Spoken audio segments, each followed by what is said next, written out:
It's twilight on a cold February in Wyoming. The soft glow of the sun partially illuminates the sky. There's a frigid chill in the air. The currents of the Platte River are rolling swiftly, and an eerie silence envelops the scene.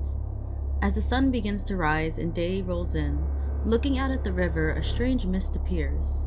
A great mass of low-lying clouds of fog begin to form, roaming across the river and soon transform into a shadowy large figure. The figure remains still yet glides quickly along the currents. A large ship emerges. But this is no ordinary ship. It is a ghost ship that only shows up every 25 years around this time, and it's known as the Platte River Death Ship. Seeing the ship is a bad omen, and what lies on the ship is unforgettable.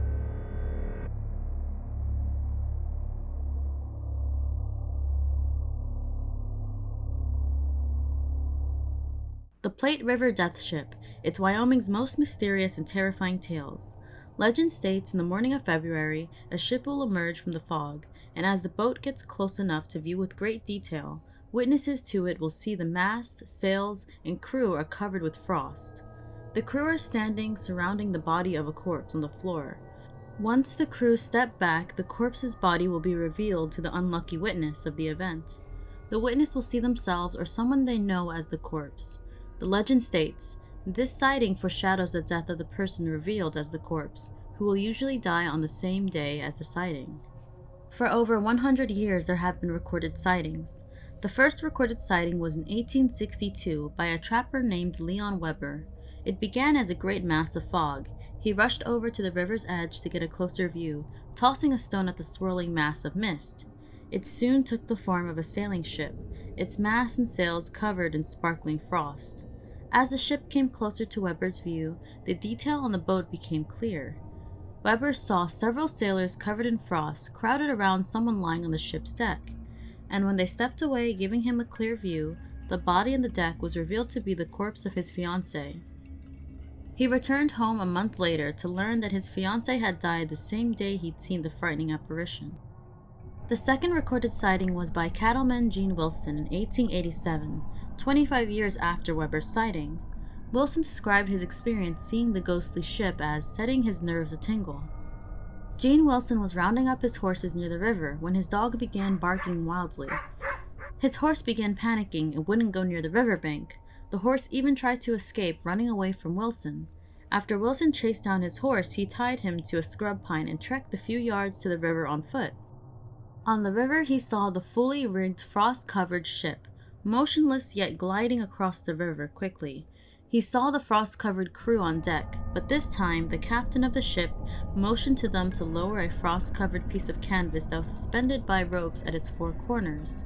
As the bundle reached the deck and a sailor drew the cloth back, a horrific sight was revealed to Wilson as he saw his wife's face on the corpse lying there. Wilson screamed in sheer terror, and the ship vanished into thin air. He raced home only to find his home burned to ashes and his wife lying dead about 100 yards from the smoldering remains of the house. The third recorded sighting came in 1903 from a man named Victor Hybe, who had never known of the sightings before him. Victor Hybe was chopping down a tree on his riverfront property. He took a smoke break near the river, and as he held his match to his pipe, he quickly took notice of a great mass of fog that appeared out of nowhere and slowly moved down the river toward him. Hybe was both amazed and in a bit of shock to see the swirling mist before him as it began to take the form of a ship covered in frost. A sail blocked Hybe from getting a clear view of the crew, but he could see them standing on the deck surrounding something. He could also hear their low whispering voices.